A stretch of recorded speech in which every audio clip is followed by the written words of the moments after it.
Hello everyone, welcome back to Swathi's kitchen. ಈಸಿಯಾಗಿ ಇನ್ಸ್ಟೆಂಟಾಗಿ ಒಂದು 10 ನಿಮಿಷದಲ್ಲಿ ವರಮಹಾಲಕ್ಷ್ಮಿ ಹಬ್ಬಕ್ಕೆ ಕರ್ಜಿಕಾಯಿನ ಮಾಡ್ಕೋಬೇಕು ಅಂತ ನೀವು ಅಂದ್ಕೊಳ್ತಿದ್ದೀರಾ? ಹಾಗಾದರೆ ಈ ವಿಡಿಯೋನ ನೀವು ಮಿಸ್ ಮಾಡ್ದಂಗೆ ನೋಡಲೇಬೇಕು. ಈಸಿಯಾಗಿ ಒಂದು 10 ನಿಮಿಷದಲ್ಲಿ ಮಾಡ್ಕೊಬಿಡ್ಬೋದು. ಜಾಸ್ತಿ ಯಾವ ಇಂಗ್ರೀಡಿಯೆಂಟ್ಸು ಬೇಡ, ಏನು ಬೇಡ, ಪರ್ಫೆಕ್ಟ್ ಮೆಜರ್ಮೆಂಟಲ್ಲಿ ಕ್ವಿಕ್ಕಾಗಿ ತುಂಬ ಟೇಸ್ಟಿಯಾಗಿರೋ ಕರ್ಜಿಕಾಯಿನ ಮಾಡ್ಕೊಬಿಡೋಣ.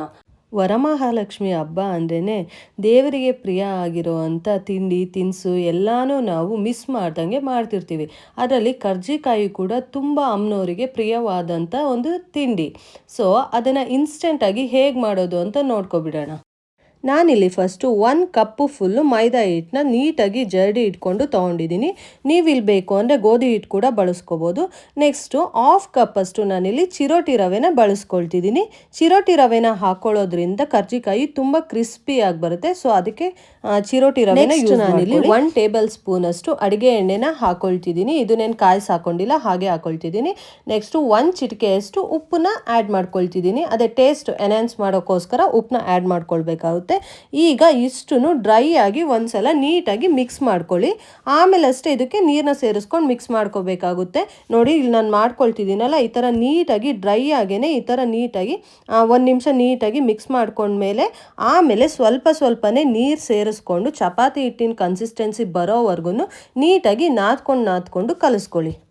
ನಾವು ಹಿಟ್ಟನ್ನ ಎಷ್ಟು ಚೆನ್ನಾಗಿ ನಾದ್ಕೊಳ್ತೀವಿ ಕರ್ಜಿಕಾಯಿ ಅಷ್ಟೇ ಕ್ರಿಸ್ಪಿಯಾಗಿ ತುಂಬ ಟೇಸ್ಟಿಯಾಗಿ ಬರುತ್ತೆ. ನೋಡಿ ನಾನು ಇಲ್ಲಿ ಕಲಿಸ್ಕೊಂಡಿದ್ದಾಗಿದೆ. ಈಗ ಮೇಲೆ ಒಂದು 4 ಡ್ರಾಪಷ್ಟು ಆಯಿಲ್ನ ಹಾಕಿ ಈ ಥರ ಸ್ಪ್ರೆಡ್ ಮಾಡಿ ಇದನ್ನು ರೆಸ್ಟ್ ಮಾಡೋಕ್ಕೆ ಬಿಡೋಣ. ಈಗ ಈ ಕಡೆ ಹೂರ್ಣ ಅಂದರೆ ಕರ್ಜಿಕಾಯಿ ಒಳಗಡೆ ಸ್ಟಫಿಂಗ್ ಹಾಕೋಬೇಕಲ್ವ, ಅದನ್ನು ಇವಾಗ ರೆಡಿ ಮಾಡ್ಕೊಬಿಡೋಣ. ನೀವಿಲ್ಲಿ ನೋಡ್ತಿರ್ಬೋದು, ನಾನಿಲ್ಲಿ 1 ಕಪ್ ಫುಲ್ಲಷ್ಟು ಕಡಲೆ ಬೀಜನ ತೊಗೊಂಡಿದ್ದೀನಿ. ಈಗ ನಾವು ಇದಕ್ಕೆ ಹಾಕೋ ಇಂಗ್ರೀಡಿಯೆಂಟ್ಸ್ ಅಷ್ಟೂ ನಮಗೆ ಯಾವ್ದು ಬೇಕೋ ಅದನ್ನು ನಾವು ಚಾಯ್ಸ್ ಮಾಡ್ಕೋಬೋದು. ಅಂದರೆ ಇಷ್ಟೇ ಹಾಕಬೇಕು ಅಷ್ಟೇ ಹಾಕಬೇಕು ಅಂತ ಏನಿಲ್ಲ, ನಮಗೆ ಟೇಸ್ಟಿಗೆ ತಕ್ಕಂಗೆ ನಾವು ಎಷ್ಟು ಬೇಕಾದ್ರೂ ಹಾಕೋಬೋದು ಆ ಥರ. ನೋಡಿ ಇಲ್ಲಿ ನಾನು ಕಡಲೆ ಬೀಜ ಅಷ್ಟೂ ಡ್ರೈ ರೋಸ್ಟ್ ಮಾಡಿಕೊಂಡು ತೆಗೆದಿಟ್ಕೊಳ್ತಿದ್ದೀನಿ. ಇದನ್ನು ಮೀಡಿಯಮ್ ಟು ಲೋ ಫ್ಲೇಮಲ್ಲೇ ಹುರಿರಿ, ಜಾಸ್ತಿ ಹೈ ಫ್ಲೇಮಲ್ಲಿ ಮಾಡ್ಕೊಳ್ಳೋಕೆ ಹೋಗಬೇಡಿ, ಚೆನ್ನಾಗಾಗಲ್ಲ, ಬೇಗ ಸೀದೋಗ್ಬಿಡುತ್ತೆ. ಇವಾಗ ಇದನ್ನು ಪಕ್ಕಕ್ಕೆ ತೆಗೆದಿಟ್ಕೊಳ್ಳೋಣ. ನೆಕ್ಸ್ಟ್ ಈಗ ಒಂದು 2 ಟೇಬಲ್ ಸ್ಪೂನ್ ಅಷ್ಟು ನಾನು ಹುರಿಗಡ್ಲೆನ ಇಲ್ಲಿ ಜಸ್ಟ್ ಬೆಚ್ಚಗೆ ಮಾಡ್ಕೊಳ್ತಿದ್ದೀನಿ ಅಷ್ಟೇ, ಉರಿಯೋದೇನು ಅವಶ್ಯಕತೆ ಇಲ್ಲ. ಮೆತ್ತಗಿದ್ರೆ ಒಂದು ಸ್ವಲ್ಪ ಡ್ರೈ ರೋಸ್ಟ್ ಮಾಡ್ಕೊಳ್ಳಿ. ಹಾಗೆ ಈ ಕಡೆ ನೀವು ನೋಡ್ತಿರ್ಬೋದು, ನಾನು ಕಡಲೆ ಬೀಜನೆಲ್ಲ ನೀಟಾಗಿ ಸಿಪ್ಪೆ ತೆಗೆದು ಒಂದು ಜಾರ್ಗೆ ಹಾಕೊಳ್ತಿದ್ದೀನಿ. ನೆಕ್ಸ್ಟ್ ಇದಕ್ಕೆ ಹುರಿಗಡ್ಲೆನ ಹಾಕೊಳ್ಳೋಣ. ನೆಕ್ಸ್ಟ್ ಇದಕ್ಕೆ 1 ಟೇಬಲ್ ಸ್ಪೂನ್ ಅಷ್ಟು ಎಳ್ಳನ್ನ ಆ್ಯಡ್ ಮಾಡ್ಕೊಳ್ತಿದ್ದೀನಿ. ಇದು ಆಪ್ಷನಲ್, ನಿಮಗೆ ಬೇಕು ಅಂದರೆ ಮಾತ್ರ ಹಾಕೊಳ್ಳಿ. ಇದನ್ನೇ ನಾನು ರೋಸ್ಟ್ ಮಾಡಿಲ್ಲ, ಹಾಗೆ ಹಾಕೊಳ್ತಿದ್ದೀನಿ. ಕರ್ಜಿಕಾಯಲ್ಲಿ ಒಳಗೇನೆ ಇದು ಬೇಯ್ಕೊಳ್ಳುತ್ತೆ. ಹಾಗೆ ನೆಕ್ಸ್ಟ್ ಇದಕ್ಕೆ ನಾನು 1 ಟೀ ಸ್ಪೂನ್ ಅಷ್ಟು ಗಸಗಸೆನ ಆ್ಯಡ್ ಮಾಡ್ಕೊಳ್ತಿದ್ದೀನಿ. ಇದು ಕೂಡ ಆಪ್ಷನಲ್, ನಿಮಗೆ ಬೇಕು ಅಂದರೆ ಹಾಕೊಳ್ಳಿ, ಬೇಡ ಅಂದರೆ ಇದನ್ನು ಕೂಡ ನೀವು ಸ್ಕಿಪ್ ಮಾಡ್ಕೊಳ್ಬೋದು. ಇವಾಗ ಈ ಮಿಕ್ಸರ್ನ ನಾನು ರಫ್ ಆಗಿ ಪೌಡ್ರ್ ಮಾಡ್ಕೊಂಡು ಬಂದಿದ್ದೀನಿ. ಜಾಸ್ತಿ ಏನು ಬೇಡ, ಒಂದು 3 ಸೆಕೆಂಡ್ಸ್ ಆನ್ ಆ್ಯಂಡ್ ಆಫ್ ಮಾಡಿದ್ರೆ ಇದು ಸಾಕಾಗುತ್ತೆ. ನೆಕ್ಸ್ಟ್ ನಾನಿಲ್ಲಿ 2 ಟೇಬಲ್ ಸ್ಪೂನ್ ಅಷ್ಟು ಕೊಬ್ಬರಿ ಹಾಕೊಳ್ತಿದ್ದೀನಿ. ಇದು ಕೂಡ ಆಪ್ಷನಲ್, ನೀವು ಬರೀ ಏನು ಕಡಲೆ ಬೀಜ ಬೆಲ್ಲ ಹಾಕೊಂಡೇನೆ ಕರ್ಜಿಕಾಯಿ ಮಾಡ್ಕೊಬಿಡ್ಬೋದು. ಯಾವುದು ಅಂದರೆ ನಿಮಗೆ ಯಾವ ಟೇಸ್ಟ್ ಇಷ್ಟ ಆಗುತ್ತೆ ಅದಷ್ಟೇ ಹಾಕೊಳ್ಳಿ, ಇನ್ನೆಲ್ಲ ಸ್ಕಿಪ್ ಮಾಡ್ಕೋಬೋದು. ಇದೇ ಹಾಕೋಬೇಕು ಅದೇ ಹಾಕೋಬೇಕು ಅಂತೇನಿಲ್ಲ. ನೆಕ್ಸ್ಟ್ ಈಗ ನಾನಿಲ್ಲಿ ಸ್ವೀಟ್ನೆಸ್ಗೆ ಒಂದು 1/2 ಕಪ್ಪಷ್ಟು ಬ್ರೌನ್ ಶುಗರ್ನ ತೊಗೊಂಡಿದ್ದೀನಿ. ನೀವು ಇಲ್ಲಿ ಬೇಕಾದರೆ ಬೆಲ್ಲ, ಸಕ್ಕರೆ ಯಾವುದನ್ನು ಬೇಕಾದ್ರೂ ನೀವು ಸ್ವೀಟಾಗಿ ಯೂಸ್ ಮಾಡ್ಕೊಳ್ಬೋದು. ಇವಾಗ ನಾನು ನೆಕ್ಸ್ಟು ನೋಡಿ 2 ಏಲಕ್ಕಿನ ಸಿಪ್ಪೆ ತೆಗೆದು ತಗೊಳ್ಬೇಕು. ಇದನ್ನು ನೀಟಾಗಿ ಕುಟ್ಟಿ ಇದಕ್ಕೆ ನಾನು ಸೇರಿಸ್ಕೊಳ್ತಿದ್ದೀನಿ. ಈಗ ನೀಟಾಗಿ ಮಿಕ್ಸ್ ಮಾಡ್ಕೊಳ್ಳಿ. ಇದಕ್ಕೆ ಬೇಕಾದ್ರೆ ನೀವು ಒಣಶುಂಠಿ ಪೌಡರ್ ಕೂಡ ಯೂಸ್ ಮಾಡ್ಕೋಬೋದು, ಆ ಟೇಸ್ಟ್ ಕೂಡ ಚೆನ್ನಾಗಿರುತ್ತೆ. ಅದು ಆಪ್ಷನಲ್ಲು, ನಾನೇನಿಲ್ಲಿ ಆ್ಯಡ್ ಮಾಡ್ಕೊಳ್ಳೋಕೆ ಹೋಗ್ತಿಲ್ಲ. ಈಗ ನೀಟಾಗಿ ಮಿಕ್ಸ್ ಮಾಡ್ಕೊಳ್ಳಿ. ನಾನಿಲ್ಲಿ ಒಂದು 20 ಕರ್ಜಿಕಾಯಿಗಷ್ಟೇ ಮಾಡ್ಕೊಳ್ತಿದ್ದೀನಿ, ಜಾಸ್ತಿ ಏನು ಮಾಡ್ಕೊಳ್ಳೋಕೆ ಹೋಗ್ತಿಲ್ಲ. ನೋಡ್ತಿರ್ಬೋದು, ಇಷ್ಟರಲ್ಲೇ ನನಗೆ ಒಂದು 20 ಕರ್ಜಿಕಾಯಿನ ಆರಾಮಾಗಿ ಮಾಡ್ಕೋಬೋದು. ಇವಾಗ ನೆಕ್ಸ್ಟು ಕರ್ಜಿಕಾಯಿನ ಮಾಡ್ಕೊಳ್ಳೋಣ.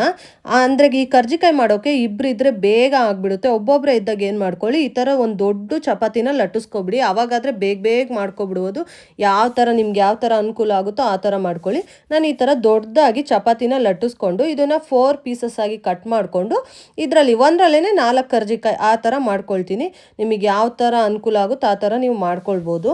ಇವಾಗ ನೆಕ್ಸ್ಟು ನಾನಿಲ್ಲಿ ಕರ್ಜಿಕಾಯಿ ಮೋಲ್ಡ್ನ ತೊಗೊಂಡಿದ್ದೀನಿ. ಇದಿಲ್ಲ ಅಂದರೆ ನೀವು ಆರಾಮಾಗಿ ಬೇಕಾದರೂ ಒಂದು ರೌಂಡ್ ಶೇಪಲ್ಲಿ ನೀವು ಕರ್ಜಿಕಾಯಿನ ಲಟ್ಟಿಸ್ಕೊಂಬಿಟ್ಟು, ಅಂದರೆ ಕರ್ಜಿಕಾಯಿ ಉಂಡೆನ ಲಟ್ಟಿಸ್ಕೊಂಬಿಟ್ಟು ಅದರೊಳಗೆ ಸ್ಟಫಿಂಗ್ನ ಹಾಕ್ಕೊಂಡು ಕೈಯಲ್ಲೇ ಆರಾಮಾಗಿ ಪ್ರೆಸ್ ಮಾಡ್ಕೋಬೋದು. ನನ್ನ ಹತ್ರ ಮೋಲ್ಡ್ ಇತ್ತು ಅಂತ ನಾನು ಇದನ್ನು ಯೂಸ್ ಮಾಡ್ಕೊಳ್ತಿದ್ದೀನಿ. ಆಯಿಲ್ನ ಮೋಲ್ಡಿಗೆ ಸ್ಪ್ರೆಡ್ ಮಾಡ್ಕೊಂಡಿದ್ದೀವಿ. ಈಗ ನೆಕ್ಸ್ಟು ಚಪಾತಿನ ಈ ಥರ ಇದ್ರ ಮೇಲೆ ನೀಟಾಗಿ ಹಾಕ್ಕೊಳ್ಬೇಕಾಗುತ್ತೆ. ಎಡ್ಜಸ್ ಎಲ್ಲ ನೀಟಾಗಿ ನೋಡಿ ಹಾಕ್ಕೊಳ್ಳಿ.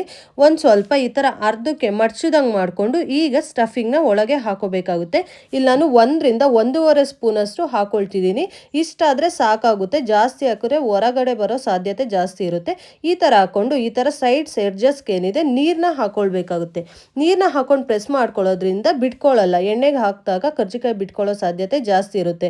ಈ ಥರ ಪ್ರೆಸ್ ಮಾಡ್ಕೊಂಡಾಗ ಕರ್ಜಿಕಾಯಿ ಯಾವುದೇ ಕಾರಣಕ್ಕೂ ಈ ಥರ ಅಂದರೆ ಬಿಚ್ಚೋಗಲ್ಲ, ಹಾಗೆ ಎಣ್ಣೆ ಕೂಡ ಹಾಳಾಗಲ್ಲ.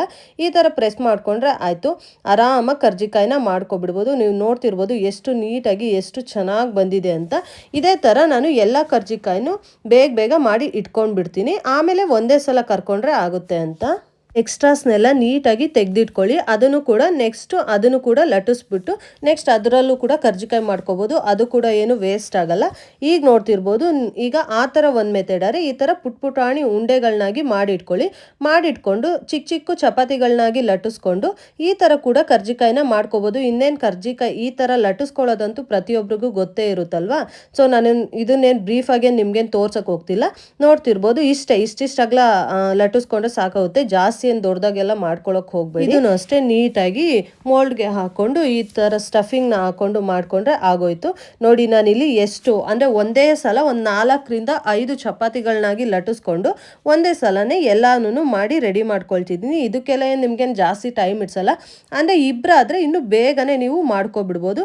ಈ ಥರ ಮಾಡಿಕೊಂಡು ಎಲ್ಲಾನು ನಾನಿಲ್ಲಿ ಸೈಡಲ್ಲಿ ರೆಡಿ ಮಾಡಿ ಇಟ್ಕೊಳ್ತೀನಿ. ರೆಡಿ ಮಾಡಿ ಇಟ್ಟಿದ್ದ ಕರ್ಜಿಕಾಯಿನ ಆರೋಕ್ಕೆ ಬಿಡಬೇಡಿ. ಅದ್ರ ಮೇಲೆ ಒಂದು ಸ್ವಲ್ಪ ತೇವಾಂಶ ಇರೋಂಗೆ ಯಾವ್ದಾದ್ರು ಒಂದು ಕಾಟನ್ ಬಟ್ಟೆನ ಹಾಕಿ ಇಟ್ಟಿರಿ. ಆವಾಗ ಒಂದೇ ಸಲ ಎಲ್ಲಾನು ಆರಾಮಾಗಿ ಕರ್ಕೋಬೋದು. ಈ ಕರ್ಜಿಕಾಯಿ ಡ್ರೈ ಆಗೋದ್ರಿಂದ ಒಡ್ಕೊಳ್ಳೋ ಸಾಧ್ಯತೆ ಜಾಸ್ತಿ ಇರುತ್ತೆ.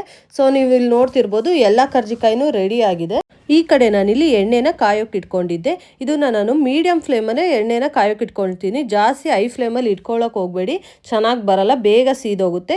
ಈ ಥರ ಮೀಡಿಯಂ ಫ್ಲೇಮಲ್ಲೇ ಇಟ್ಕೊಂಡು ನೀಟಾಗಿ ಒಂದೊಂದೇ ಕರ್ಜಿಕಾಯಿನ ಹಾಕಿ 1 ನಿಮಿಷ ಫ್ರೈ ಆದಮೇಲೆ ಅಷ್ಟೇ ಈ ಥರ ಸ್ಪೂನ್ ಸಹಾಯದಿಂದ ನಾನು ಇನ್ನೊಂದು ಕಡೆಗೆ ಈ ಥರ ಟರ್ನ್ ಮಾಡಿಕೊಂಡು ಬೇಯಿಸ್ಕೊಳ್ತಿದ್ದೀನಿ.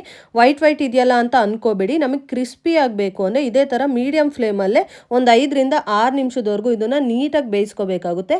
ಆವಾಗಷ್ಟೇ ಇದು ತುಂಬಾ ಕ್ರಿಸ್ಪಿಯಾಗಿ ತುಂಬ ಟೇಸ್ಟಿಯಾಗಿ ಕರ್ಜಿಕಾಯಿ ಬರೋದು. ನೋಡ್ತಿರ್ಬೋದು ನೀವು ನಾನಿಲ್ಲಿ ಯಾವ ಥರ ಟರ್ನ್ ಮಾಡಿ ಬೇಯಿಸ್ಕೊಳ್ತಿದ್ದೀನಿ ಅಂತ. ಈ ಥರ ನೀಟಾಗಿ ಕರ್ಕೊಳ್ಳಿ. ಇಲ್ಲಿ ನೋಡ್ತಿರ್ಬೋದು ಒಂದು 5 ನಿಮಿಷ ಆಗಿದೆ. ಯಾವ ಥರ ಕಲರ್ ಗೋಲ್ಡನ್ ಕಲರ್ ಬಂದಿದೆ ಅಂತ, ಎಷ್ಟು ಚೆನ್ನಾಗಿ ಕಾಣಿಸ್ತಿದೆ ಅಂತ ನೀವೇ ನೋಡ್ತಿರ್ಬೋದು. ಒಂದು ಯಾವ ಕಡೆನೂ ಬಿಟ್ಕೊಂಡಿಲ್ಲ, ಅಷ್ಟು ನೀಟಾಗಿ ಅಷ್ಟು ಚೆನ್ನಾಗಿ ಬಂದಿದೆ. ಟೇಸ್ಟ್ ಅಂತೂ ತುಂಬಾ ಚೆನ್ನಾಗಿ ಬರುತ್ತೆ ಈ ಕರ್ಜಿಕಾಯಿ. ಈ ವರಮಹಾಲಕ್ಷ್ಮಿ ಹಬ್ಬಕ್ಕೆ ಈ ಥರ ಇನ್ಸ್ಟೆಂಟಾಗಿ ಕರ್ಜಿಕಾಯಿನ ಮಾಡ್ಕೊಳ್ಳಿ.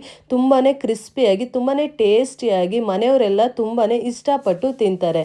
ಹಾಗಾದರೆ ವಿಡಿಯೋ ಇಷ್ಟ ಆಗಿದೆ ಒಂದು ಲೈಕ್ ಮಾಡಿ, ಕಮೆಂಟ್ ಮಾಡಿ, ಶೇರ್ ಮಾಡಿ. ವಿಡಿಯೋ ನೋಡಿದ್ದಕ್ಕಾಗಿ ಧನ್ಯವಾದಗಳು.